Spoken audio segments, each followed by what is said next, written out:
Il m'a dit de ne rien dire, ou il m'enverrait loin. À seulement 9 ans, Anna est entrée aux urgences enceinte de 7 mois, et la vérité qui s'y est révélée a bouleversé tout le monde à l'hôpital. Ce n'est pas seulement une histoire, c'est un voyage à travers le silence, le courage et l'obscurité qui se cachent derrière les portes closes. Abonnez-vous dès maintenant pour faire partie d'une communauté où les histoires vraies comptent, et où chaque vérité mérite d'être entendue. Le service des urgences du centre médical de River Falls n'était pas étranger à la quiétude des premières heures du matin. À 2h47, le monde extérieur était silencieux, enfoui sous le poids d'une neige hivernale tardive. Les lumières clignotaient doucement, bourdonnant du souffle mécanique des machines. Une infirmière griffonnait des notes distraitement. Quelque part dans le couloir, un moniteur bipait rythmiquement, une berceuse de la médecine moderne. Le docteur James Parker était courbé sur un dossier dans le bureau du coin, ses lunettes posées bas sur le nez. Une tasse de café noir, fumant, à moitié pleine et oubliée, gisait à ses côtés. Il avait travaillé d'innombrables quarts de nuit en 28 ans en tant que médecin urgentiste, mais il y avait quelque chose cette nuit-là, quelque chose de non dit, un froid qui allait au-delà de l'air glacé de l'hôpital. Au loin, le faible gémissement d'une ambulance grandit jusqu'à trancher le silence comme une lame. Les doubles portes s'ouvrirent en grand, poussées par 2 ambulanciers portant une petite civière. Les roues grincelèrent sur le sol stérile, annonçant leur urgence. James se leva lentement, son cœur ferme, mais incertain. Ses yeux rencontrèrent la figure sur la civière, et le souffle lui resta coincé dans la poitrine. C'était une enfant frêle, immobile, avec ses cheveux sombres collés à son front. Ses yeux, grands ouverts, fixaient les carreaux du plafond sans rien reconnaître. Elle ne pouvait pas avoir plus de 9 ans. À ses côtés, lui tenant fermement la main, se tenait une femme âgée. Les rides sur son visage n'étaient pas seulement d'âge, mais de quelque chose de plus lourd. Peut-être de la douleur, peut-être de la culpabilité. James s'approcha. Un instant, le temps s'arrêta. Ses yeux entraînés se posèrent sur l'abdomen de l'enfant, et ce qu'il vit le cloua sur place. Le ventre était anormalement distendu, indubitablement, le profil d'une grossesse avancée, presque à terme. Ses doigts se crispèrent involontairement. Les ambulanciers commencèrent à expliquer, mais leurs voix s'évanouirent sous le rugissement dans son esprit. 7 mois de grossesse, dirent-ils. La douleur a commencé il y a des heures. La clinique locale n'a pas pu gérer ça. Son nom est Sophia Carter. On l'appelle Anna. James sentit les battements de son propre cœur dans ses oreilles. Ce n'était pas un simple cas, c'était tout autre chose. Une tempête avait pénétré dans ses urgences sous la forme d'une enfant qui devrait jouer avec des poupées, pas porter un enfant dans son ventre. Et dans cette tempête, il percevait une obscurité qui ne montrait pas encore sa vraie forme. Anna ne parlait pas, ne clignait pas des yeux, et gisait là comme une poupée maladroitement placée dans la mauvaise histoire. James Parker, un homme qui avait vu des blessures par balles, des suicides, des overdoses et les ravages du temps lui-même, sentit que son calme se fissurait à peine un peu. Cette nuit serait différente et il n'en ressortirait pas le même homme. La salle d'examen était plus froide que d'habitude, ou peut-être était-ce le silence qui la faisait se sentir ainsi, un silence antinatural qui s'accrochait au mur et flottait comme de la brume. La lumière du plafond baignait tout d'une lueur stérile, rendant la petite sur la civière encore plus déplacée, comme si elle avait été découpée d'un autre monde et collée dans celui-ci. Sophia Carter, Anna, restait immobile. Ses cils sombres tremblaient de temps en temps, mais son regard restait distant, fixé sur un point au-delà des carreaux. Sa poitrine se soulevait et s'abaissait lentement, ni avec effort ni détendue, juste lointaine. Le docteur James Parker resta à ses côtés, les gants de latex collés à ses mains tandis qu'il palpait doucement son abdomen. Chaque mouvement était précis, clinique, mais sous cette surface de contrôle, ses pensées s'emballaient. Les examens confirmèrent ce que ses yeux craignaient déjà, 7 mois de grossesse, fœtus viable, pas de traumatisme visible, pas de signes externes de résistance. Mais tout cela ne racontait qu'une fraction de l'histoire. La grand-mère Méline se tenait près de la porte, les bras croisés sur la poitrine, comme si elle se protégeait de quelque chose d'invisible et d'étouffant. Elle ne parle pas, avait-elle chuchoté plus tôt, évitant son regard. Pas depuis que tout cela a commencé. James ne la pressa pas. Il avait déjà vu le déni se déguiser en protection. Il savait que le deuil a de nombreux masques. Dans la quiétude de la pièce, il étudia à nouveau le visage d'Anna. Les enfants ne gardent pas le silence sans raison. Le traumatisme leur vole la voix, réécrit leurs instincts, réorganise leur compréhension même de la sécurité. Il s'inclina légèrement. « Anna » murmura-t-il presque inaudiblement, comme s'il parlait à un animal sauvage qui pourrait s'enfuir au moindre sursaut. « Tu es en sécurité maintenant. » Elle ne tressaillit pas. Ses yeux ne bougèrent pas, mais le bout de ses doigts appuyés sur le bord de la fine couverture se courbèrent à peine, presque imperceptibles. Ce fut suffisant. Il recula d'un pas et prit un petit carnet à spirale et un crayon dans l'armoire murale. Il les plaça doucement à ses côtés. « Parfois, il est plus facile de dessiner que de parler, dit-il à voix basse. Tu n'as rien à dire, juste ce que tu ressens. » Aucune réponse, pas un clignement de reconnaissance. Il laissa les objets là, inspira profondément et se tourna vers le moniteur pour vérifier une fois de plus ses signes vitaux, normaux, stables, constants. Mais rien de tout cela n'était normal. Il ne pouvait pas se débarrasser de l'image de son ventre. La juxtaposition était trop brutale, une enfant transformée en berceau d'une autre vie. Comment le monde pouvait-il le permettre? Alors qu'il rassemblait ses pensées, il entendit un son faible, à peine perceptible, le doux grattement du crayon sur le papier. Il se tourna lentement. Anna dessinait. Ses doigts se mouvaient avec un rythme mécanique, pas frénétique, pas réfléchi, juste délibéré. James ne dit rien, il se contenta d'observer, le cœur lourd et une étincelle d'espoir vacillant comme une bougie en lui. Quoi qu'il apparaisse sur cette feuille, ce ne serait pas seulement un dessin, ce serait le premier signe. Elle ne pleurait pas, ne gémissait pas, elle regardait fixement, comme si tout autour d'elle, cette pièce, ces gens, le poids à l'intérieur de son corps, faisait partie d'un rêve qui s'estompait et auquel elle n'appartenait plus. Les yeux de Sophia contenaient un silence qui ne naît pas du jour au lendemain. C'était un silence cultivé par la peur, stratifié par la trahison et scellé par une honte trop profonde pour qu'une enfant puisse la nommer. Le docteur James Parker avait déjà vu ce genre de choses, ce genre de regard, mais jamais chez quelqu'un d'aussi jeune, d'aussi incroyablement jeune. Il se rappela un enfant, âgé de 12 ans, amené après un accident de voiture qui avait tué son père. Le garçon avait fixé le vide pendant 3 jours. Quand il parla enfin, ce fut seulement pour demander s'il était autorisé à ressentir à nouveau quelque chose. Cette question avait hanté James pendant des années. Et maintenant il y avait Anna, plus petite, plus silencieuse, mais avec la même question brûlante derrière ses grands yeux vitreux. Puis-je ressentir à nouveau? Le dessin gisait entre eux, inachevé, une maison avec des fenêtres ombragées par des traits lourds, la porte verrouillée, aucune lumière en vue. À côté d'elle, une figure longue, sombre, amorphe, se dressait plus haute que la maison elle-même. Dans le coin inférieur droit, une figure plus petite avec des larmes plus grandes que son visage. James ne toucha pas le papier, ne lui demanda pas d'expliquer. Ce n'était pas le moment. Au lieu de cela, il s'assit sur le petit tabouret à ses côtés, non pas en tant que médecin, ni en tant qu'homme cherchant des réponses, mais en tant que quelqu'un disposé à rester immobile dans son silence. Il y avait une étrange sainteté dans cet instant, un silence sacré que seul le traumatisme pouvait créer. Et dans ce silence, James ressentit quelque chose qu'il n'avait pas ressenti depuis longtemps, l'impuissance. Pas celle qui désespère, mais celle qui écoute. Il regarda à nouveau le moniteur. Son battement était fort. L'enfant qu'elle portait bougeait.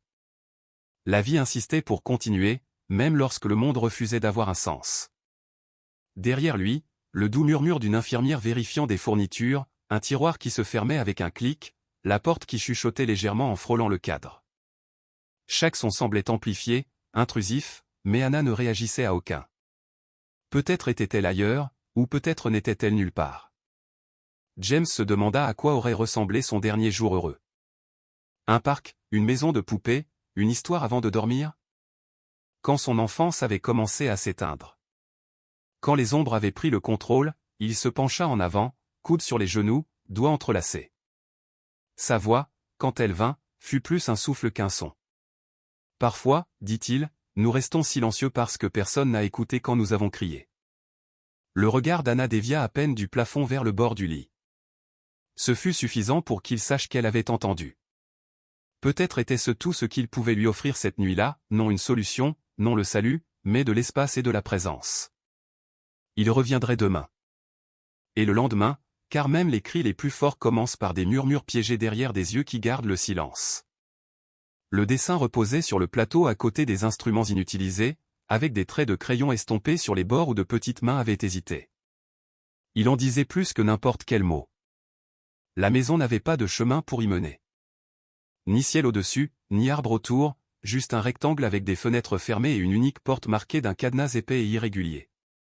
Le docteur James Parker se tenait à ses côtés, les bras croisés, les yeux parcourant chaque ligne comme si c'était une carte vers quelque chose d'indicible.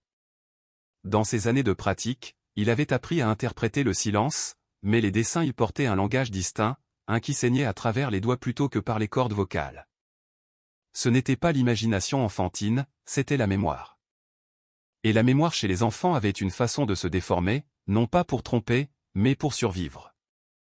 La figure haute près de la maison, indéfinie, sans visage ni membre, se dressait comme une ombre projetée par quelque chose de plus sombre que ce que tout homme devrait être. Elle ne touchait pas la maison, ne frappait pas à la porte, elle existait juste là, une présence permanente. Toujours là. Anna ne s'était pas dessinée près de la maison. Personne à l'intérieur, juste elle, loin dans le coin, pleurant sans bouche ni son. C'était une prison d'images. Chaque trait murmurait l'isolement, la terreur, la captivité. James inspira profondément. En traumatologie, on vous apprend que les premiers dessins peuvent indiquer des dynamiques de pouvoir, des zones de danger, la théorie de l'attachement, mais il n'avait pas besoin d'un séminaire pour voir l'évidence. Cette maison n'était jamais faite pour être habitée, seulement pour être échappée. Le verrou de la porte était exagéré, plus sombre que le reste de l'esquisse. Il n'était pas seulement fermé, il était fortifié. Comme si l'idée d'être piégé était plus terrifiante que ce qu'il y avait dehors. Ou peut-être ce qu'il y avait dehors était-il déjà entré une fois sans permission. Derrière lui, Anna gisait immobile. Ses doigts ne bougeaient plus. Le crayon reposait sur sa poitrine, tenu doucement, comme si c'était quelque chose de sacré. Sa respiration avait ralenti, tombant dans un rythme presque trop serein pour une enfant si loin de la sécurité. James souleva délicatement l'esquisse et la plaça dans une pochette plastique transparente. Pas encore comme preuve, mais comme protection. Ce n'était plus seulement un dessin, c'était un témoignage. Il retourna à ses notes, écrivant lentement. Le sujet montre des signes de traumatisme aigu. Expression à travers l'imagerie symbolique. Le dessin initial suggère des sentiments d'enfermement, d'isolement émotionnel et une menace externe latente. Aucune figure humaine à l'intérieur de la maison, indiquant l'absence de sécurité dans l'environnement domestique perçu. Il s'arrêta et ajouta, la figure haute et sombre peut représenter un individu d'influence psychologique significative. Identité inconnue. Il referma le dossier, laissant le silence revenir. La porte fermée du dessin le hantait plus que n'importe quelle blessure qu'il avait traitée, car certaines blessures ne saignent pas, elles sont murées derrière des murs construits par la peur. Et l'enfant, sur sa civière, vivait derrière l'un de ces murs bien avant d'entrer par les portes de son hôpital. Elle était assise dans la salle d'attente, les mains si fortement jointes qu'elles semblaient fusionner, comme si elle craignait que le monde entier ne s'effondre si elle les lâchait. Méline Carter n'était pas une femme facile à perturber. La vie lui avait appris trop de dures leçons. Elle avait enterré son mari, élevé seule sa fille et travaillé 2 emplois bien après ses 60 ans. Elle était forte. Le genre de femme qui trouvait de la fierté dans le silence, parce que le silence signifiait la force. Mais ce silence était différent. Celui-ci dévorait. James l'observait depuis le poste de soins, ne sachant pas comment l'approcher. Ce n'était pas la première fois qu'il voyait un tuteur pris dans l'étau de l'incertitude, mais rarement de manière aussi absolue. Il s'approcha lentement, d'un pas délibéré. Elle ne leva pas les yeux au début. Ni l'un ni l'autre ne parla. Les lumières fluorescentes bourdonnaient. L'horloge tic-tac. Une civière grinça dans le lointain couloir. Les yeux de Méline restaient fixés sur le sol, comme si elle craignait qu'en croisant son regard avec le sien, elle confirmerait en quelque sorte le pire. Quand elle parla enfin, sa voix fut à peine une fissure dans l'air. « Je ne sais pas comment c'est arrivé, dit-elle. Mais la façon dont elle le dit n'était pas défensive, elle était désespérée. » James s'assit à ses côtés, non pas en tant que médecin, mais en tant que témoin de sa peur, de sa douleur, de cette connaissance non dite qui lui oppressait la poitrine comme une enclume. « C'est juste une enfant, murmura-t-elle. Juste une enfant. Il ne répondit pas. Il n'y avait pas de mots assez doux pour adoucir une vérité aussi tranchante. Je ne l'ai pas vu venir, répéta-t-elle. Elle n'a jamais rien dit. Elle n'a pas pleuré, n'a pas crié, ne m'a rien dit. Elle secoua la tête, les premières larmes lui embuant la vue. Peut-être que je n'ai pas voulu voir. Peut-être que j'avais peur de ce que je trouverais si je regardais de trop près. Sa confession sortit lentement, comme du sirop d'une bouteille fissurée, collante, réticente, mais imparable. Elle avait commencé à se comporter étrangement il y a des mois. Elle était plus silencieuse, tressaillait au bruit soudain. Je pensais qu'elle grandissait peut-être. Les enfants changent, ils deviennent lunatiques. Méline se couvrit le visage de ses mains, mais je savais que quelque chose n'allait pas. C'était la phrase que James attendait, non comme preuve, mais comme révélation. Je me suis dit que ce n'était rien, que Ruben était un homme bon, que ça ne pouvait pas être lui, mais j'ai vu des choses. La façon dont il la regardait quand il pensait que je ne le voyais pas, comme il semblait toujours être dans la même pièce quand elle était seule. Elle baissa les mains et regarda James pour la première fois. J'aurais dû demander. J'aurais dû la protéger. J'aurais dû. Tu es là maintenant ? Dit-il à voix basse. Elle ferma les yeux. Une seule larme coula sur sa joue. Elle ne parla plus. Parce que parfois les vérités les plus douloureuses sont celles qui s'accrochent au bord des mots, et parfois la plus grande culpabilité ne vient pas de ce que nous avons fait, mais de ce que nous avons choisi de ne pas voir. L'hôpital était redevenu calme comme si la tempête était passée un instant. Mais James savait que le calme ne signifiait pas la sécurité, le silence ne signifiait pas la paix, cela signifiait simplement que le bruit était allé se cacher sous terre. Il se tenait près de la fenêtre en face de la chambre d'Anna, les bras croisés, suivant du regard la courbe de son petit corps sous la couverture de l'hôpital. Les moniteurs clignotaient avec indifférence face à la tragédie humaine qui se déroulait à quelques centimètres. Elle s'était endormie, ou du moins s'était-elle enfoncée dans quelque chose qui y ressemblait. Immobile, blottie dans un monde qu'elle avait construit pour survivre. James avait vu des os brisés se souder et des cœurs redémarrer. Mais il n'existait aucune machine capable de mesurer ce type de dommage. Aucune image qui montrerait comment le traumatisme brise l'esprit d'un enfant fissure par fissure. Il y avait des ecchymoses que personne ne pouvait voir. Il marcha lentement jusqu'au comptoir des infirmières, ramassant le dossier qui lui semblait déjà plus lourd que ce que ses pages justifiaient. L'échographie confirmait la grossesse. Âge fœtal, environ 30 semaines. Aucun signe d'hémorragie interne, aucun marqueur de MST, aucun traumatisme physique évident, propre, trop propre. Il revint à ses notes, puis s'arrêta sur le dessin. Il le fit glisser à nouveau, le laissant reposer ses yeux dessus, comme s'il le voyait pour la première fois. Ce qui le hantait, c'était le cadenas, pas la figure menaçante, ni même les larmes.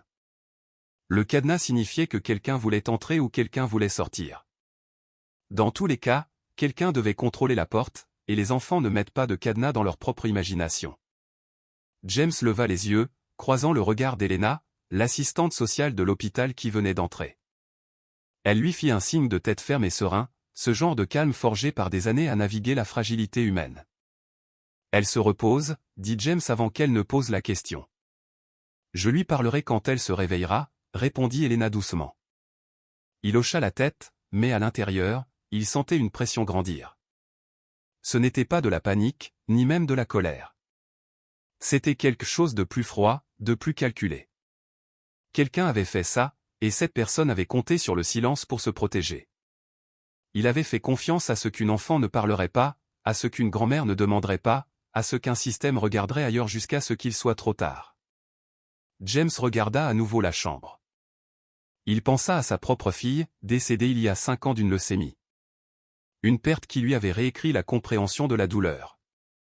Mais cela avait été la nature cruelle, oui, mais aveugle. Ceci était délibéré. Il en sentait le poids dans sa poitrine. Il ne s'agissait plus seulement d'Anna, il s'agissait de chaque enfant qui s'était un jour tu dans une pièce pleine de bruit, de chaque dessin jeté comme un simple jeu, de chaque regard passé inaperçu. James Parker se fit une promesse silencieuse. Alors, là, sous le bourdonnement constant des lumières fluorescentes, il ne s'arrêterait pas au traitement. Il irait plus loin et ne reviendrait pas les mains vides. La première fois que James vit Ruben, ce fut à travers le verre dépoli de l'entrée familiale de l'hôpital. Au début, juste une ombre, grand, mince, marchant lentement derrière une infirmière. Il avait la posture d'un homme qui ne s'attend pas à être interrogé et l'expression de celui qui croit n'avoir rien à cacher, mais les ombres annoncent rarement leur obscurité. James observa de loin, à moitié caché derrière le mur du couloir. Il n'était pas prêt à parler, pas encore. Il voulait regarder, mesurer, voir ce qui transpirait avant que l'homme n'ouvre la bouche. Ruben entra dans la salle d'attente où Méline était assise avec un café intact entre les mains. Dès que leurs regards se croisèrent, quelque chose changea en elle. Ses épaules se tendirent et ses lèvres s'entr'ouvrirent, non pour parler, mais comme si l'air lui était resté coincé dans la gorge. Elle détourna le regard presque instantanément. Ruben ne la toucha pas, il s'assit simplement à ses côtés, les mains jointes entre les genoux, regardant devant lui, vers rien en particulier. James s'approcha à pas feutrés, captant des fragments de leur conversation. « Comment va-t-elle » demanda Ruben, d'une voix basse et posée. « Elle dort » murmura Méline. « Ils font d'autres tests. »« Tu as dit qu'elle souffrait. »« Es-tu sûr qu'elle n'a pas répondu ?» Cette pause en dit plus que n'importe quel mot. James continua de marcher, n'entra pas dans la pièce, il passa juste devant, suffisamment pour donner l'illusion de la distance, sans cesser d'écouter. « Elle ne m'a pas parlé depuis des semaines » continua Ruben. « J'ai essayé. »« Tu sais que j'ai essayé ?» Voilà ce subtil déplacement de la charge. L'art de paraître inquiet tout temps, de manière à peine perceptible, déposant la faute sur celui qui ne pouvait pas parler. James l'avait déjà entendu de parents, d'amants, même de professeurs. J'ai essayé, comme si l'effort absolvait l'implication. Il retourna au dossier d'Anna, mais ses pensées restaient ancrées dans cette pièce. Il y avait quelque chose de trop neutre chez Ruben, de trop prudent. Le genre d'homme qui apprend vite à sauver les apparences. Il nota mentalement, sujet, Ruben. Beau-père. Réaction observée neutre à l'arrivée. Aucune question sur le fœtus. Ton contrôlé, aucune instabilité émotionnelle visible, non défensif, mais passif. Plus tard, cet après-midi-là, Helena rencontra Méline en privé. James n'y assista pas, mais le couloir avait des murs minces. Il ralentit le pas en passant. « Je ne sais pas, Helena, » murmura Méline, la voix brisée. « Je ne sais même plus ce que j'ai vu. »« Essaie de te souvenir, » répondit Helena doucement. « Tout ce qui t'a semblé étrange. » Il y eut un silence. Ensuite, il voulait toujours la border, dit Méline, même quand elle disait qu'elle n'avait pas sommeil. Il insistait. Au début, je pensais que c'était tendre. James ferma les yeux. Elle a commencé à changer après ça, repliée sur elle-même, tressaillant quand les portes s'ouvraient trop vite. J'ai demandé une fois et il a dit qu'elle faisait des cauchemars. Ce n'était pas une confession, ni même une accusation, mais c'était une fissure, une fine fissure dans le cadre poli de la normalité domestique, du genre qui peut se propager rapidement lorsque la lumière la frappe sous le bon angle. James sut alors que Ruben n'était pas seulement une ombre dans le dessin d'Anna, il faisait partie du cadre lui-même. Et les ombres projetées par ceux qui sont le plus proches de la lumière sont souvent les plus sombres de toutes. Le deuxième dessin apparut sans cérémonie. Personne ne l'avait demandé. Personne ne l'avait encouragé. Il était simplement là, posé en silence sur le plateau à côté de son lit, en fin d'après-midi. Une feuille de papier pliée, au bord doux et usé à force d'être tenue, peut-être d'avoir été cachée. Helena le trouva la première. Elle entra du pas léger de ceux qui comprennent le poids des blessures invisibles. Elle ne parla pas d'abord, elle s'assit simplement à côté d'Anna et attendit, comme elle le faisait toujours. Anna ne la reconnut pas, mais elle ne tressaillit pas non plus lorsqu'Helena tendit la main vers le papier. Elle le déplia lentement et resta immobile. James arriva quelques instants plus tard, convoqué par le ton incertain d'une infirmière. Quand il entra dans la pièce, Helena lui tendit le dessin en silence, le visage impénétrable. Il ressemblait au premier, grossier, non raffiné, fait par une main qui avait vu plus qu'elle n'aurait dû. La même maison était là, fenêtre toujours fermée, porte toujours verrouillée, mais cette fois il y avait deux figures à côté. Non seulement l'original, sombre, haute, sans traits, maintenant il y avait une deuxième silhouette un peu plus basse. Elle était esquissée avec plus d'hésitation, avec des lignes tremblantes, comme si même la recréer exigeait un effort presque insupportable. James l'étudia attentivement. La deuxième figure était plus éloignée de la maison, ne touchant rien, pas même le sol. Elle semblait flotter, à peine délinéée, comme si Anna elle-même n'était pas sûre si elle était réelle ou imaginée. Mais elle était là, et elle l'avait vue. Il regarda Anna. Elle était réveillée maintenant, l'observant avec les mêmes grands yeux impénétrables. « Helena, dit James à voix basse, savons-nous si elle a reçu des visites en dehors de la famille ?» Helena secoua la tête. « Pas encore, mais je vérifierai les registres d'admission. » James hocha la tête, puis posa la question qu'aucun des deux ne voulait prononcer. « Est-il possible que Ruben n'ait pas agi seul ?» Il n'y eut pas de réponse, seulement le silence. Anna cligna lentement des yeux puis détourna le regard vers la fenêtre, comme si le monde extérieur offrait plus de réconfort que celui à l'intérieur de ses murs. James ne lui demanda pas d'explication, il s'assit simplement. Le dessin toujours à la main, deux figures, une maison, une enfant. Il savait ce que cela signifiait. Quelqu'un d'autre avait été là, regardant, attendant, peut-être même participant. La possibilité lui hérissa la peau, non seulement parce qu'elle amplifiait l'horreur, mais parce qu'elle signifiait que le cercle de confiance qui entourait Anna avait été percé à plus d'un endroit. Que ce n'était pas l'histoire d'un monstre, mais l'histoire d'un schéma. Il retourna à ses notes et écrivit en silence. Deuxième figure introduite. Identité inconnue. Proximité de l'environnement du traumatisme original. Style de dessin suggérant hésitation, conflit émotionnel. Présence passive possible, observateur ou facilitateur. Il s'arrêta et ajouta, considérer la présence d'un abuseur secondaire, psychologique ou physique, ou les deux. Il leva les yeux. Anna n'avait pas bougé, mais elle avait dit quelque chose sans parler. Et ce qu'elle dit fut ceci, cela n'est pas arrivé à cause d'une seule personne.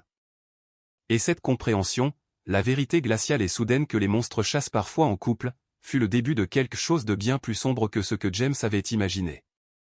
C'est Méline qui l'a mentionné en premier, bien que pas par son nom et non intentionnellement.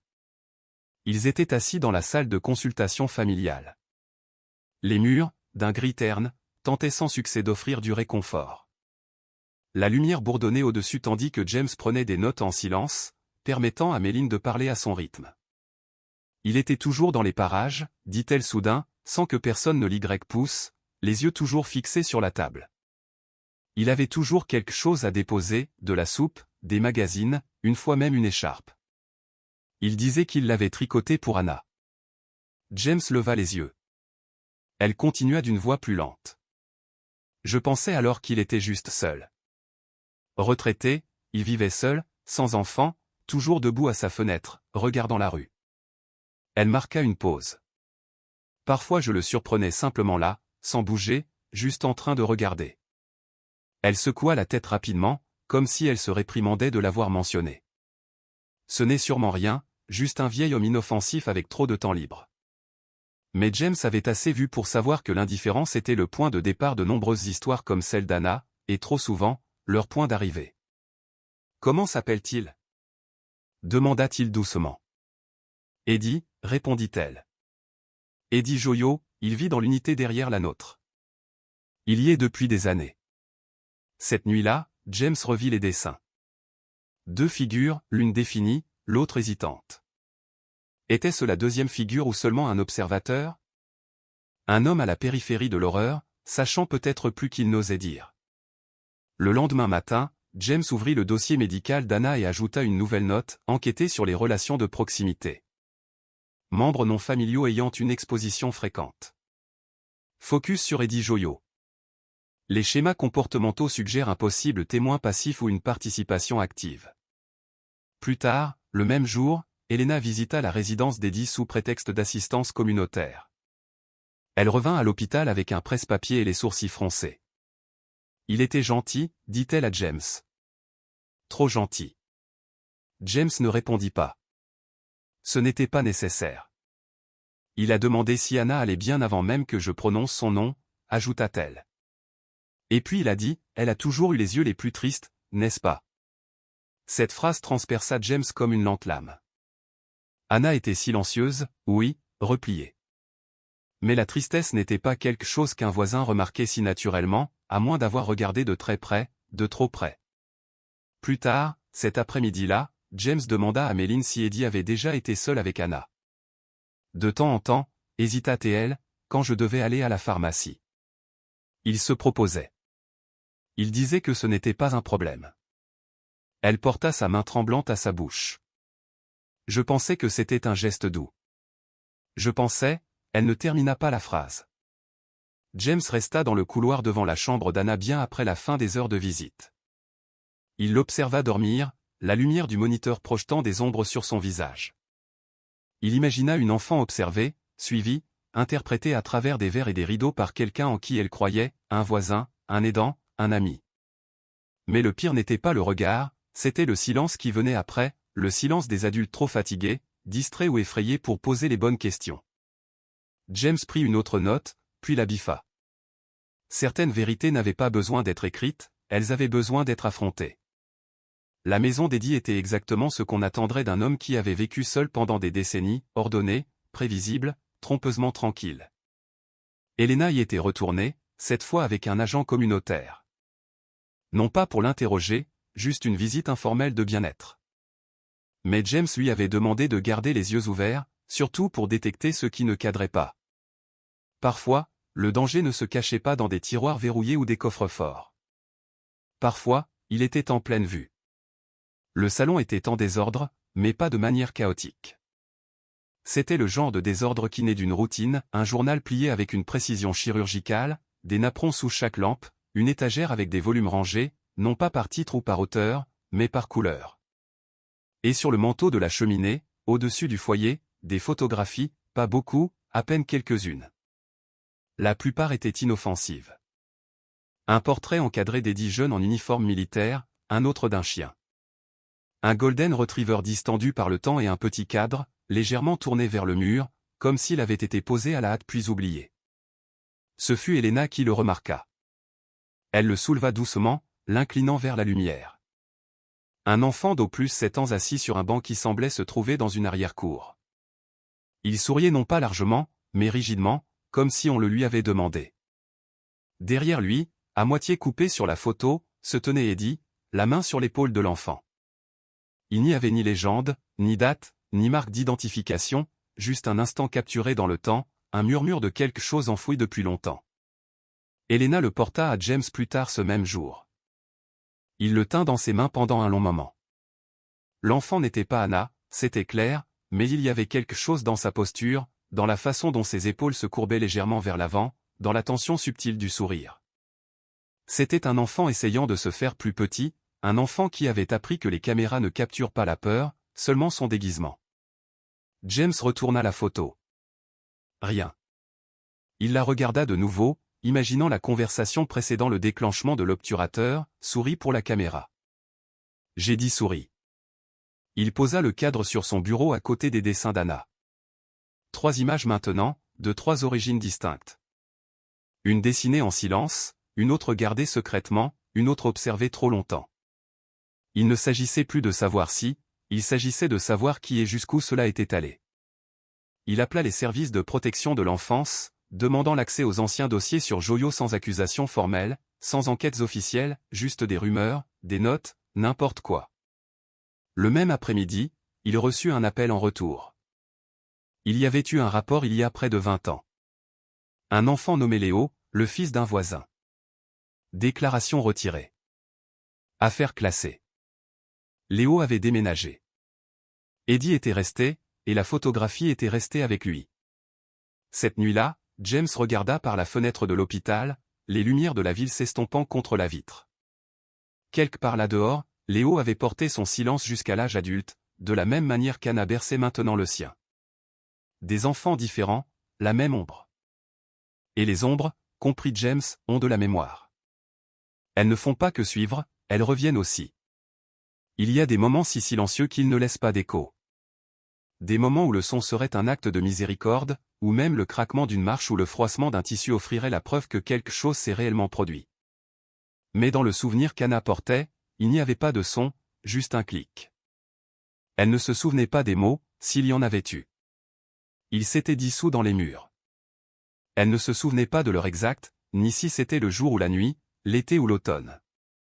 Le traumatisme a l'habitude d'effacer les dates et de les remplacer par des sensations. La froideur d'une poignée, la quiétude d'un couloir, la façon dont l'estomac se tord avant que l'esprit ne comprenne pourquoi. Et puis le clic du verrou dans son esprit. Ce n'était pas quelque chose de mécanique, cela n'existait ni en métal ni en bois. C'était émotionnel, spirituel, un verrou installé entre elle et le monde extérieur, activé à l'instant où elle comprit que personne ne viendrait, que personne n'interviendrait, aucune voix ne donnerait l'alarme, aucun pas ne descendrait les escaliers en courant. Elle était seule, et ce fut le moment du clic. Ce ne fut pas fort, ça ne résonna pas, mais ce fut définitif. Ce fut l'instant où elle cessa d'être une enfant au sens où le monde comprend l'enfance. Ce fut le moment où la sécurité devint une idée, non un lieu. Le dessin de la porte avec le cadenas, comprit James, ne parlait pas de fuite ni d'entrée, pas même d'intimité. Il parlait de fin. Une enfance était scellée hors du monde, non pas pour se protéger, mais pour éviter que le monde n'aggrave les choses. Il s'assit à côté d'Anna pendant qu'elle dormait, observant le léger spasme de ses doigts, le mouvement occasionnel derrière ses paupières. Il se demanda si elle rêvait, si la porte fermée la suivait même là, si derrière cette barrière symbolique elle avait créé un monde où elle pouvait exister sans être vue. Et si elle l'avait fait, que faudrait-il pour qu'elle en sorte un jour? La question le tourmenta en traversant le couloir de l'hôpital. L'enquête avançait. Les officiers se déplaçaient en silence, des déclarations étaient prises, des chronologies étaient établies. Mais ici, dans cette pièce, l'affaire ne se construisait pas avec des preuves, elle se délitait à travers le silence. James se rappela ses cours de psychologie du traumatisme à la faculté de médecine, diagrammes, définitions, symptômes. Rien de tout cela ne l'avait préparé à cela. À l'enfant qui dessinait des cadenas au lieu de pleurer, à la grand-mère qui tressaillait à ses propres souvenirs, au beau-père qui souriait avec trop de perfection, au voisin qui en savait trop et disait trop peu.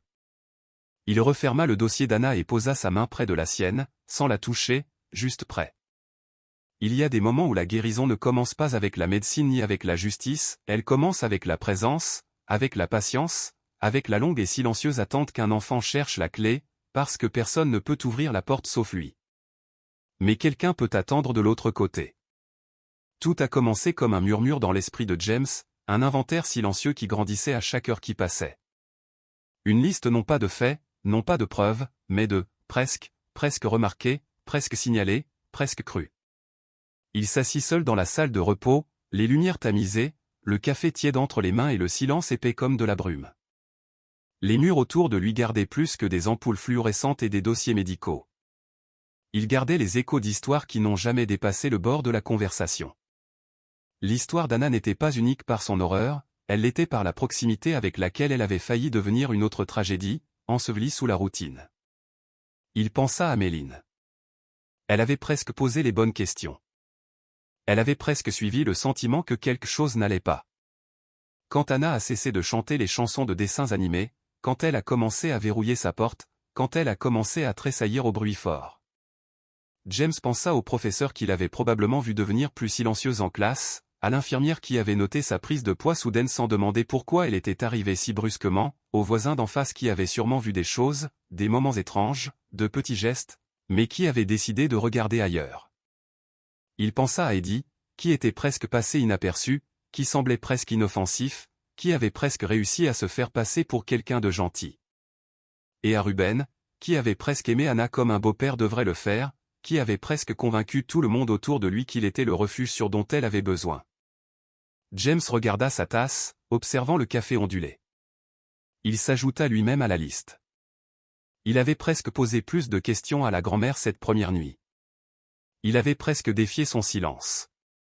Il avait presque pas apporté le carnet de dessin, il avait presque ignoré la seule chose qui avait permis à Anna de parler. C'était une terrible clarté de réaliser que sauver quelqu'un dépendait souvent de remarquer ce qu'on avait été formé à ignorer, les petits changements de comportement, les dessins minuscules, les « presque ». Il retourna dans la chambre d'Anna, le dossier à la main, mais le cœur instable. En ouvrant la porte, il la vit assise pour la première fois, les yeux explorant la fenêtre tandis que la dernière lumière du jour glissait sous l'horizon. Elle ne parla pas, ne le regarda pas, mais elle était réveillée, présente, et cela suffisait. James s'assit à ses côtés sans rompre le silence, le laissant s'étirer, le laissant vivre. Parfois le silence n'était pas absence, mais espace, espace pour que quelqu'un décide si le monde avait encore une place pour sa voix. James ne la pressa pas, n'offrit pas de réconfort, il offrit sa présence. Et dans cette présence, il fit un vœu silencieux, jamais plus il ne passerait outre les moments qui vivent au bord de la tragédie. Jamais plus il ne laisserait la douleur d'un enfant devenir une autre entrée dans la liste des « presque ». Parce que parfois la justice commence par ne pas détourner le regard, et la guérison commence quand quelqu'un a finalement cessé de presque voir. L'air changea avant les mots. James le sentit au moment où il rentra dans la salle de consultation, où Méline était assise le dos droit et les mains jointes sur ses genoux. Il n'y avait pas de café cette fois, pas de tremblement, juste une quiétude aiguë, délibérée, comme un fil tendu sur le point de rompre. Sur la table reposait une seule feuille de papier. Helena l'avait posée là avec soin, presque délicatement, comme si son contenu pouvait abîmer le bois. C'était une copie d'un rapport, pas encore officiel, mais tout aussi accablant. Une déclaration d'un témoin, un voisin, un garçon de 11 ans qui avait vu Ruben entrer dans la chambre d'Anna la nuit plus d'une fois. Le garçon n'en avait pas parlé à ses parents. Il pensait que Ruben la vérifiait peut-être. Il ne parla que maintenant parce que la visite à l'hôpital l'avait effrayé. Cela l'avait fait se sentir coupable. C'était suffisant pour que le silence de Méline s'effondre en quelque chose de plus dangereux. James ne parla pas. Il s'assit, les mains posées sur les accoudoirs de la chaise, observant comment les yeux de Méline ne se portaient ni vers lui ni vers Helena, mais vers les stores fermés, comme si elle se préparait à affronter quelque chose à l'extérieur. « Je l'ai laissé entrer, dit-elle enfin d'une voix basse. Je lui ai dit de l'appeler papa. Je lui ai donné des clés. Elle ne pleura pas, ne trembla pas, mais chaque mot sortit comme si elle devait se racler la gorge pour les faire passer. Je lui ai dit de lui faire confiance. Je lui ai dit qu'elle l'aimait. Et chaque fois qu'elle se taisait, chaque fois qu'elle se retirait quand il entrait, je me disais qu'elle était juste timide. Elle baissa les yeux et vit ses propres mains, comme si elle était surprise qu'elles soient encore jointes. Ce n'est pas que je l'ai juste ignoré, murmura-t-elle. Je l'ai renforcé. Helena se pencha et lui toucha la main avec soin, d'une fermeté tranquille, mais Méline la retira. Elle m'a fait confiance, et je l'ai livrée. James ferma les yeux un instant. Ce n'était pas de la culpabilité qui flottait là, c'était de la révélation. Le genre de révélation qui réécrit chaque souvenir, chaque interaction avec un nouveau sens. L'air dans la pièce devint lourd, non pas de bruit, mais de connaissance. Helena parla doucement. Nous pensons que Ruben a pu agir pendant une période prolongée, peut-être même avant qu'Anna ne vive avec vous à temps plein. La respiration de Méline se coupa. Vous pensez qu'avant? James hocha lentement la tête. C'est possible. Elle se leva alors d'un coup, trop vite pour quelqu'un de son âge. Son corps chancela avant de s'appuyer sur le bord de la table. J'ai besoin de la voir, dit-elle. James hésita. Méline, j'ai besoin de la voir. Il la conduisit à la chambre sans dire un mot. Anna était de nouveau assise, la couverture enroulée autour de son corps comme une armure. Ses cheveux étaient maintenant peignés, tirés derrière ses oreilles, mais ses yeux étaient les mêmes, toujours vastes, toujours fatigués, toujours incroyablement vieux. Méline entra et s'arrêta. Anna ne la regarda pas, ne tressaillit pas, elle regarda juste devant elle, les mains agrippées au bord du lit, les jointures blanches. « Je suis tellement désolée, murmura Méline. J'aurais dû savoir. Silence. J'aurais dû demander. Silence. J'aurais dû te protéger. Anna cligna lentement des yeux une fois. Puis elle tourna la tête, pas entièrement, juste assez pour que leurs regards se rencontrent. Et en cette seconde, quelque chose se brisa. Ce n'était pas le pardon, pas encore, mais une reconnaissance, un fil fragile de connexion, tendu entre deux femmes séparées, non pas par l'âge, mais par le repentir. James observa depuis le couloir. L'air était différent maintenant, chargé, en mouvement, parce que la culpabilité s'était transformée en deuil. Et le deuil, quand il est prononcé à voix haute, a le pouvoir de devenir plus que de la douleur. Il a le pouvoir de devenir de la détermination. C'était la première fois qu'Anna était seule dans la chambre sans se sentir seule. La porte était entr'ouverte, pas fermée. La lumière du couloir entrait douce et dorée. Elle n'était plus dure comme la première nuit. Dehors, le soleil du soir s'accrochait au bord du ciel, peignant les nuages de touches de pêche et de gris bleuté. Elle s'assit droite, non pas parce que quelqu'un le lui disait, mais parce qu'elle le pouvait. Son dos reposait contre le cadre froid du lit et le carnet de dessin était ouvert sur ses genoux.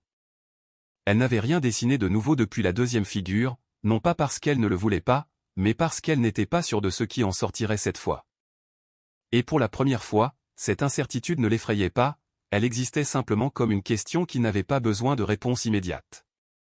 De l'autre côté de la chambre, une infirmière se déplaçait en silence, ajustant le moniteur sans rien dire. Sa présence était douce, respectueuse. Personne n'avait touché Anna sans la prévenir au préalable depuis 2 jours. Cela importait plus que quiconque dans la pièce ne pourrait l'imaginer. Elle regarda ses mains. Les ecchymoses étaient déjà pâles, celles qu'elle seule pouvait voir, celles qu'aucun scanner ne pouvait capter. Mais le tremblement avait diminué, pas disparu, mais diminué. Méline était venue et repartie. Ses mots flottaient encore dans la pièce comme des fleurs séchées, fragiles, mais pas mortes. Anna ne savait pas si elle les croyait toutes. Pas encore. Mais elle avait vu quelque chose dans les yeux de sa grand-mère qui n'y était pas avant, pas de pitié, pas de panique, juste de la douleur. Le genre de douleur qui n'essaie pas de réécrire le passé, mais seulement de le soutenir sans détourner le regard. James ne lui avait rien demandé de nouveau depuis le second dessin. Il ne pressait pas, n'insistait pas. Parfois, il s'asseyait simplement près de la porte, écrivant, lisant, respirant le même air. Il y avait quelque chose là aussi, le fait d'être autorisé à guérir sans avoir à agir, d'être observé sans être mesuré. Le carnet sur ses genoux bougea à peine tandis que ses doigts se déplaçaient lentement, hésitant. Une ligne ici, une courbe là. Elle ne dessinait rien encore, elle laissait juste sa main se souvenir comment bouger sans peur. Elle respirait comme un soupir, et entre ses soupirs, elle commença à remarquer des choses. Comme la chambre n'avait aucune odeur ce jour-là, comme la couverture était plus douce quand elle choisissait de l'embrasser plutôt que quand on la lui jetait dessus. Comme le silence ne criait plus, il murmurait. Et pour une fois, il ne murmurait pas le danger, il murmurait, peut-être. Peut-être que demain elle terminerait un dessin. Peut-être qu'elle demanderait de l'eau à voix haute au lieu de montrer du doigt, peut-être qu'elle dormirait avec la lumière éteinte. Peut-être qu'elle les croirait quand il disait que ce n'était pas sa faute. Peut-être, mais pas encore. Et c'était bien. Guérir n'était pas bruyant. Cela ne venait pas avec des trompettes ni des déclarations. Cela venait dans le souffle entre les tempêtes, dans la quiétude après que la vérité était nommée, mais avant que la justice ne prenne pleinement forme. Cela venait dans les infirmières qui frappaient avant d'entrer. Dans les médecins qui attendaient que vos yeux les regardent avant de parler, dans les grand-mères qui admettaient ce qu'elles n'avaient pas vu. Dans des chambres tranquilles où personne n'exigeait que vous alliez bien. Anna laissa le crayon reposer sur le papier. Ni terminé, ni même commencé, mais prêt. Et quelque part très profondément où le verrou avait cliqué auparavant, quelque chose commença à changer. Ne pas s'ouvrir, pas encore, mais s'adoucir. Et dans cet adoucissement, une graine fut plantée, non pas de confiance ni de pardon, mais de possibilité. James resta à son bureau bien après le coucher du soleil, l'hôpital silencieux autour de lui, le bourdonnement des lumières fluorescentes lui offrant une étrange compagnie. Devant lui gisaient les 2 dessins, la maison d'Anna, fermée et dans l'ombre, et l'autre avec la deuxième figure, incertaine et tremblante en graphite. Il les avait étudiés encore et encore, traçant chaque ligne dans son esprit, mémorisant l'espace négatif. Mais cette nuit-là, il ne regardait pas ce qui était là. Il regardait les vides, les coins vides, les lieux intacts, les choses qu'elle ne dessinait pas. Sans ciel, sans soleil, sans étoiles, pas un seul arbre. Pas un brin d'herbe, pas d'animaux de compagnie, pas de personnes souriantes, pas de portes ouvertes, pas de mains tendues, pas de fenêtres éclairées de l'intérieur. Il fut frappé par le caractère délibéré de cela, même dans le chaos de la main d'un enfant. Elle avait rempli la page seulement là où la douleur vivait. Tout le reste était absent, pas oublié, effacé. L'absence était trop assourdissante pour être une coïncidence. Elle avait effacé l'espoir de la page, et ce faisant, elle lui avait montré exactement à quoi ressemblait son monde. Un lieu où la lumière n'avait pas sa place, où l'amour n'était pas réel, où la sécurité n'était pas une possibilité, mais un mythe. James se pencha en arrière sur sa chaise, la fatigue grimpant sur ses épaules. Il se rappela quelque chose que sa défunte femme avait l'habitude de dire des années avant le cancer, quand leur fille revenait en pleurs de l'école et s'enfermait dans sa chambre sans explication. Ne lui demande pas ce qui s'est passé, avait-elle dit. Demande-lui ce qui ne s'est pas passé. Alors, il ne comprenait pas. Maintenant, oui. Le traumatisme parlait souvent dans l'ombre, mais parfois le cri le plus fort était un ciel vide. James ferma le dossier et se leva, s'étirant lentement. Il marcha jusqu'à la fenêtre, regardant le parking où la neige avait commencé à tomber à nouveau. Légère, éthérée, mais persistante. Il se rappela les yeux d'Anna la première fois qu'elle vit le carnet. Grands ouverts, ni effrayés, ni pleins d'espoir, juste vides, comme un écran attendant une projection. Elle n'avait pas dessiné d'arbre parce qu'elle n'en avait pas vu dernièrement. Pas avec émerveillement, pas comme refuge. Elle n'avait pas dessiné d'étoiles parce que les étoiles signifiaient des vœux. Et on ne fait pas de vœux quand on a déjà décidé que personne n'écoute. Que avait-elle d'autre pas dessiné? Sa mère, sa chambre, son école, non pas parce qu'elle n'existait pas, mais parce qu'elle ne lui appartenait plus. Quand le monde devenait dangereux, l'esprit sortait des ciseaux à la mémoire, coupant les choses qui offraient autrefois la paix et ne laissant que le nécessaire pour survivre. Et la survie n'avait pas le temps pour la décoration, seulement pour la structure, le périmètre, les verrous. Il se tourna vers la porte. La décision était claire. S'il voulait l'aider, il ne pouvait pas se contenter d'analyser ce qu'elle lui donnait. Il devait devenir fluide dans ce qu'elle taisait. Pas les dessins, mais les silences autour d'eux. La pause avant que sa main ne bouge, la tension dans ses épaules quand une ligne commençait à se courber, le refus d'utiliser la couleur, l'aversion pour les formes arrondies. C'était son langage maintenant. Et il l'apprendrait, car dans ses absences, il y avait une histoire encore trop terrifiante pour être dite à voix haute, mais elle était là. Et il écouterait chaque ciel blanc, chaque coin intact, chaque enfant qui ne parlait qu'à travers ce qu'il n'osait jamais dessiner. Le couloir devant la chambre d'Anna était calme, si calme qu'on aurait dit que le bâtiment lui-même retenait son souffle. James se tenait juste derrière la vitre, les mains dans les poches, les yeux fixés sur la silhouette assise en tailleur sur le lit d'hôpital. Elle dessinait de nouveau, mais cette fois non pas comme une confession, mais comme une exploration. Il y avait du mouvement dans sa main. Quelque chose avait changé. Helena était proche, parlant doucement avec l'une des infirmières, mais James n'écoutait pas. Son attention était concentrée sur un seul instant, qu'il sentait sur le point de se produire, bien qu'il ne pût expliquer comment il le savait. C'était dans l'inclinaison de la tête d'Anna. Dans la façon dont son corps se penchait légèrement en avant, non plus recroquevillé sur lui-même comme avant. C'était dans la façon dont elle regardait, non pas le papier, mais la porte. James entra en silence. Il ne parla pas. Il s'assit sur la même chaise que d'habitude. Elle ne le regarda pas, mais elle savait qu'il était là. Son crayon flotta au-dessus de la feuille, s'arrêta puis tomba doucement sur la couverture, et sans se retourner, sans avertissement, elle parla.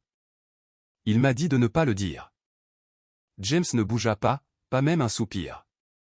Il ne voulait pas briser le charme qui, enfin, après tout ce temps, avait permis à sa voix d'émerger du silence. Son ton était plat, non pas robotique, mais répété, comme si elle l'avait dit encore et encore dans son esprit, et avait finalement décidé d'essayer de voir comment cela sonnait hors de son crâne. Il a dit que ça ruinerait tout, que grand-mère me détesterait, que maman m'enverrait loin. James attendit, laissa son propre souffle la pousser en avant. La première fois, j'ai cru que c'était une erreur, que ce n'était peut-être pas ce que je croyais, mais la deuxième fois, je l'ai su, et la troisième, j'ai fermé la porte à clé. Après ça, j'ai arrêté de parler. Sa voix ne tremblait pas, ses mains ne frémissaient pas, mais ses yeux regardaient un point dans le vide, comme si elle ne voyait pas la pièce, mais une porte réelle ou imaginée qui avait autrefois scellé son destin. James se pencha finalement en avant. Les coudes sur les genoux, la voix basse. C'était Ruben. Elle cligna des yeux une seule fois, puis hocha à peine la tête. Après, une pause, ses lèvres s'ouvrirent à nouveau. Pas seulement lui. James ne demanda pas qui. Il n'en avait pas besoin. Les dessins lui avaient déjà tout dit, mais l'entendre de ses lèvres, était différent. Cela donnait forme à l'ombre. La deuxième figure n'était plus théorique. Elle avait un nom, une voix, un passé. James se leva lentement. « Merci de me l'avoir dit, dit-il. » Elle ne répondit pas. Ce n'était pas nécessaire. Les mots avaient déjà tout changé cette nuit-là. La police a été appelée. Un rapport officiel a été déposé. Ruben, revenu à la maison sous prétexte de récupérer des vêtements, a été accueilli sur le porche par 2 agents. Son expression était calme, coopérative, indéchiffrable. Mais quand on lui a demandé de les accompagner pour un interrogatoire, son calme a fissuré. « Elle ment ?» dit-il trop vite. « C'est une enfant. Les enfants imaginent des choses. Elle a probablement vu quelque chose à la télé, mais une deuxième voix avait déjà surgi, un voisin, le frère cadet de Léo, qui se souvenait de la même porte verrouillée, qui avait une fois suivi Ruben dans le couloir, mais à qui on avait dit de rentrer chez lui. Les pièces s'emboîtèrent comme des os qui reprennent leur place après trop longtemps disloqués. James est resté à l'hôpital cette nuit-là, non par devoir, mais parce qu'Anna avait parlé et que maintenant le monde devait répondre. Le matin arriva différemment, pas plus bruyant, pas plus lumineux, simplement plus plein, comme si l'air avait été vide ces derniers jours et retrouvait enfin sa forme. James le remarqua d'abord en sortant dans le couloir devant la chambre d'Anna. La porte était plus ouverte que d'habitude et les stores inclinés juste assez pour laisser la lumière du soleil trancher doucement le sol. À l'intérieur, Anna était réveillée, assise en tailleur, comme avant, mais il y avait quelque chose de différent dans sa posture. Son dos ne se courbait plus vers l'intérieur, et ses mains ne s'accrochaient plus au bord de la couverture comme à des bouées de sauvetage. Elle reposait tranquillement sur ses genoux, paumes ouvertes. Son carnet de dessin était là, et dessus, quelque chose de nouveau, du bleu. Pour la première fois, elle avait pris un crayon de couleur, une douce nuance de ciel taché dans le tiers supérieur de la page. Ce n'était pas soigné, pas parfait, mais c'était là, un ciel, sans nuages encore, sans soleil, mais avec de l'espace. De l'espace pour la lumière, de l'espace pour l'air. James ne dit rien. Il resta debout à la porte, laissant le moment arriver sans interruption. Elle le vit, ne sourit pas, ne tressaillit pas, elle hocha juste la tête une fois, comme quelqu'un qui reconnaît la présence d'un autre être humain, non pas d'une menace ni d'un observateur. Il entra en silence et s'assit à ses côtés, ses genoux craquant doucement. « Le ciel est un bon début, dit-il. » Elle ne répondit pas, mais ne cessa pas de colorier, et cela signifiait tout. James regarda autour de lui. Les murs étaient toujours vides, les moniteurs marquaient toujours leur rythme incessant, mais l'espace était différent, moins une cage, plus une pièce, plus un lieu où quelqu'un pourrait choisir de rester, pas seulement d'être placé. Les doigts d'Anna se mouvaient plus lentement. Non par doute, mais parce qu'elle ne craignait plus d'être observée. Le dessin n'avait ni maison ni porte fermée, juste une colline, un arbre et un ciel. James imagina qu'au fond de son esprit, c'était un endroit où elle voulait aller, peut-être même un endroit dont elle se souvenait avant que tout ne change. Ou peut-être était-ce un lieu qu'elle construisait pour elle-même maintenant, souffle après souffle, couleur après couleur. Derrière eux, l'infirmière entra pour vérifier ses signes vitaux. Anna ne scia pas, même quand la machine bipa. James regarda le moniteur, ferme, fort, le battement de quelqu'un qui avait traversé quelque chose qui n'avait pas encore de nom. « Tu sais » dit-il d'une voix légère. « Quand j'avais ton âge, je croyais que le ciel était vivant. » Elle tourna légèrement la tête, intriguée. « Je pensais qu'il changeait de couleur selon ce que nous ressentions, que quand nous étions tristes il devenait gris, quand nous étions en colère rouge, et quand nous avions peur il disparaissait. » Ses yeux revinrent à la feuille. « Mais le jour où ma mère est revenue de l'hôpital, ajouta-t-il, le ciel était le plus bleu que j'ai jamais vu. » Pendant une seconde, son crayon s'arrêta. Puis elle chercha un bleu plus profond, sans mots, sans sourire, mais quelque chose se passa entre eux. Une reconnaissance qui n'avait pas besoin de langage, juste de mémoire, juste de présence. James se pencha en arrière et observa le ciel grandir sous ses doigts. Ce jour-là, il n'y eut pas d'audience, pas de déclaration à signer, pas de confrontation, juste la respiration, la couleur et le lent retour de quelque chose qui avait été perdu et qui, peut-être, juste peut-être, pensait pouvoir revenir, non pas d'un coup, mais par couches, dans les cieux, dans les silences qui ne cachaient plus la douleur, mais qui invitaient à la guérison.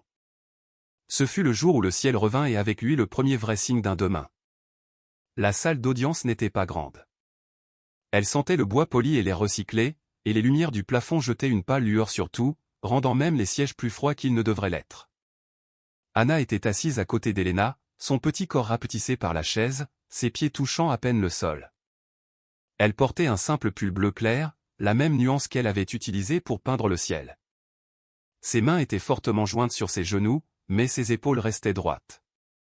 De l'autre côté de l'allée, Ruben était assis à la table de la défense. Le visage impénétrable, le costume trop impeccable, la posture trop répétée. Eddie était derrière, flanqué de 2 officiers, les yeux sautant vers chaque sortie, comme s'il existait encore une possibilité de s'échapper. Mais les portes étaient déjà fermées. Il n'y aurait pas de fuite. C'était le procès de 2 noms, l'un qui avait agi dans l'ombre et l'autre qui était resté silencieux à ses côtés. Le procureur parla le premier, calme, précis, délibéré. Il présenta la chronologie, les preuves, les déclarations recueillies pendant des semaines, les croquis, le silence, le moment où le cadenas avait cliqué. James était assis quelques rangées derrière Anna, les mains tendues sur ses genoux. Ce n'était pas son domaine, mais c'était devenu son combat. Lorsqu'Anna fut appelée, la salle retint son souffle. Helena se plaça à ses côtés, une main reposant doucement sur son épaule tandis qu'elle marchait. La voix du juge était aimable. Le serment fut récité dans un murmure, puis Anna s'assit sur la chaise des témoins. Elle ne regarda pas Ruben, ne regarda pas Eddie, elle regarda le mur derrière eux comme si elle parlait à un espace qui avait autrefois contenu sa douleur. Sa voix était basse, mais elle ne trembla pas. Il entrait dans ma chambre la nuit. J'ai fermé la porte à clé. Ça n'a pas servi. La salle ne bougea pas. Il n'y eut ni grincement ni tout, juste le silence. Il m'a dit que ça ruinerait tout si je parlais, que ma grand-mère cesserait de m'aimer, que ma mère m'enverrait loin. Elle s'arrêta, et l'autre, il ne m'a jamais touché. Mais il a vu et il n'a jamais rien arrêté. James vit Ruben bouger, un léger tremblement de la mâchoire, comme si enfin les mots avaient traversé le masque. Eddie baissa les yeux vers ses mains, les ongles rongés jusqu'à la chair. Je n'ai pas parlé parce que je pensais que personne ne me croirait, dit Anna. Mais j'ai commencé à dessiner parce que je ne voulais pas oublier et je ne voulais pas pardonner. Personne ne lui dit de s'arrêter. Personne ne l'interrompit. On ne lui demanda pas d'en expliquer davantage. Sa voix en avait dit plus que suffisant. Quand elle descendit de la barre, elle passa devant Ruben sans le regarder. Et en arrivant près de James, il se leva. Non pour la consoler, non pour la protéger, mais simplement pour être là, visible à ses côtés. Cet après-midi-là, le verdict tomba plus vite que quiconque ne s'y attendait, coupable de toutes les accusations, mise en danger d'un mineur, agression sexuelle, négligence intentionnelle. La voix du juge était ferme. La sentence, sévère. Ruben fut emmené le premier, la tête baissée. Puis Eddie, c'est pas plus lent. En passant près d'Anna, aucun ne leva les yeux. Ils n'étaient plus les figures des dessins, c'étaient des hommes rapetissés par la vérité. Et Anna, encore petite, encore silencieuse, se tenait plus grande que tous. Elle ne courut pas l'embrasser, non pas parce qu'elle ne le voulait pas, mais parce qu'elle avait appris à rester ferme. De manière silencieuse, Anna s'approcha simplement, et James sentit le frottement doux de sa main contre la manche de son manteau. Cela suffisait. Dehors, devant le tribunal, la neige fondait en boue sous les roues de la voiture. C'était le soir et les phares brillaient à travers les flocons qui tombaient encore.